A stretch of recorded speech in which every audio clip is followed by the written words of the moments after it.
of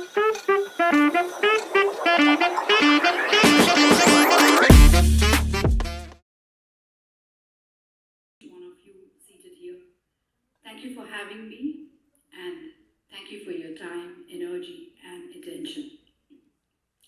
Go against the flow. That's what we are supposed to be talking about, right?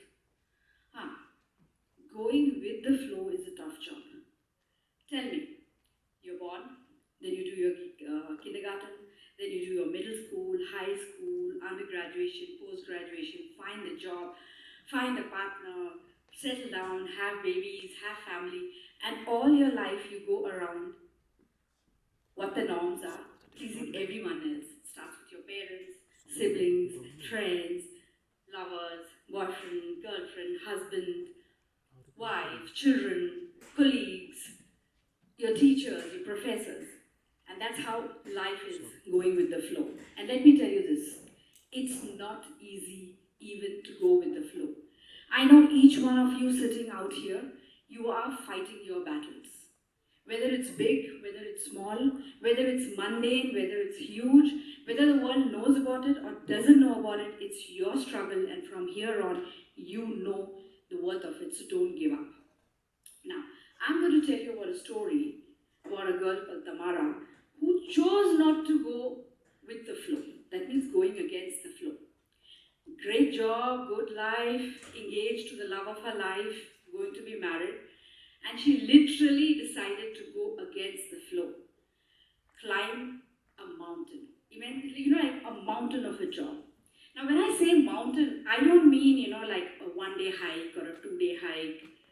18,000 feet above sea level, the Gokyo Lakes in Nepal, in the arduous and testing Himalayan ranges, where eagles also don't dare, and even flora and fauna don't have oxygen to survive. So there's no scope of giving oxygen to other life. So she chooses that let me go on this trek for 14 days and climb up to 18,000 feet. Now, the start of the trek, if you will Google and see, the top 10 most dangerous airports in the world, Lukla will feature. So it's like this, they have one landing strip, and that's it. That's the airport, that's the runway. So when the flight comes in, they just open the door and they start dumping the bags out. Then the pilot will tell them, the weather is okay, you can stop, otherwise dump the passengers also. That means you'll have to just roll out, dust your knees and get up and say, okay, I'm ready for the hike. So Tamara was just enjoying going against the flow. Slowly, she started huffing and puffing, and you can't call for a cab out there and say, okay, I think I made a mistake. Can I go back home? No. Just imagine a skyscraper. For those people who have never tested the mountains and don't understand what it is to be, I don't know, understand, but have not been there to know what it is to be on a trail like this. No roads. No one's coming to help you, you but yourself. So imagine a skyscraper, and you start climbing an incomplete building with the staircase without the stairway right at the edge of it. And if you go up, you also have to come down, and no one is helping you. So initially, Tamara was having fun and she was enjoying it. So she was like, the voice inside her was telling her, what the hell is this? Why did you do this? Then she would stop briefly and she would look at the view and say, wow, this is amazing. Maybe I came here for this. Now, we need to understand this one thing, that high up in the mountains, everything is going against the flow. Your blood flow is against gravity. Your heart is working against the flow.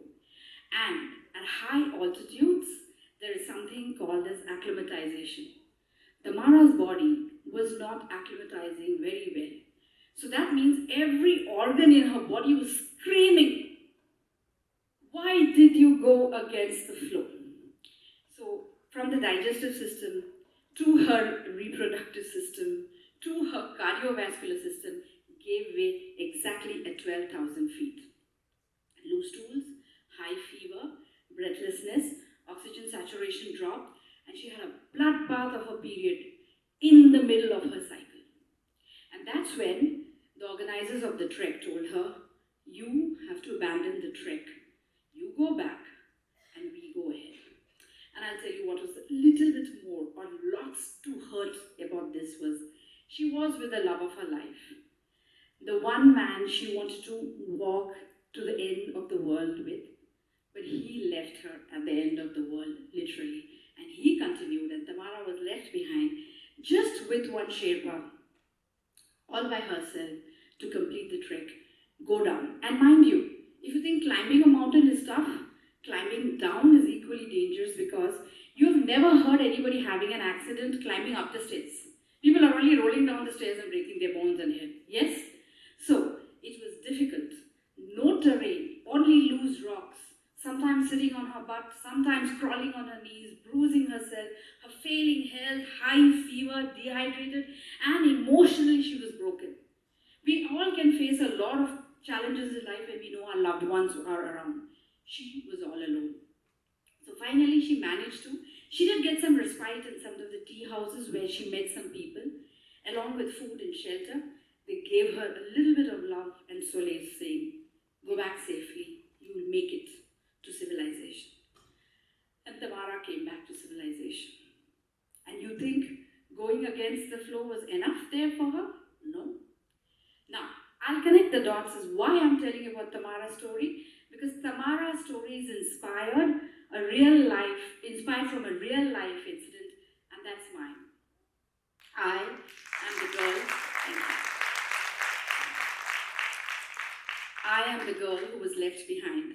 That was my first book. I always wanted to write a book, but I could never get to write a book because there was no idea. And then finally I go on this trek and I come back. I come back safely, but then I have everybody celebrating and me feeling like a loser. I had 2 undiagnosed hernias, and that was the reason why I did not fare that well in the altitude and things went bad. And then it's just a flip of the coin.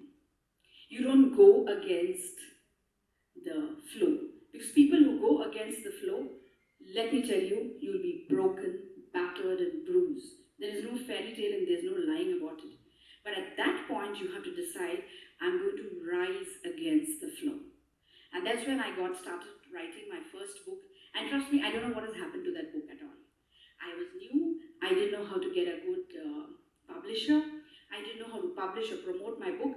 So it's selling somewhere on Amazon. Somebody is making money. Someone is reading about it. But I have my own story.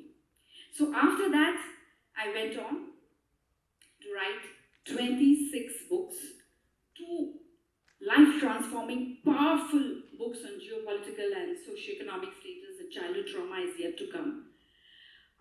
2 Golden Award wins, where I had the grace to take the award with Ruskin Bond, J.K. Rowling, Gaur Gopal Das, Ashni Grover, and writing on topics like nobody wants to talk about: narcissistic abuse, childhood trauma, toxic relationship, mental health, because it was my mind which I kept intact on those days, and that's why I'm standing here today.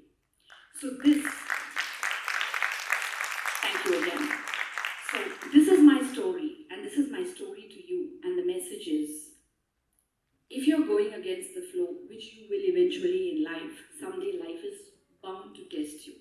You don't have to get fair all the time. But you know what? Gulp up the water, drink up the shame, but don't drown.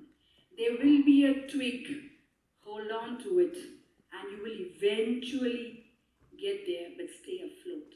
There will be good people you will meet, there will be small successes to celebrate, and you will make it to the land that you've been promised to. Just don't give up on yourself. Everybody has a story here.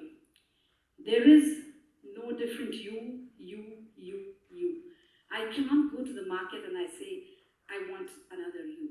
I cannot buy you. So understand you're very special and you're very unique.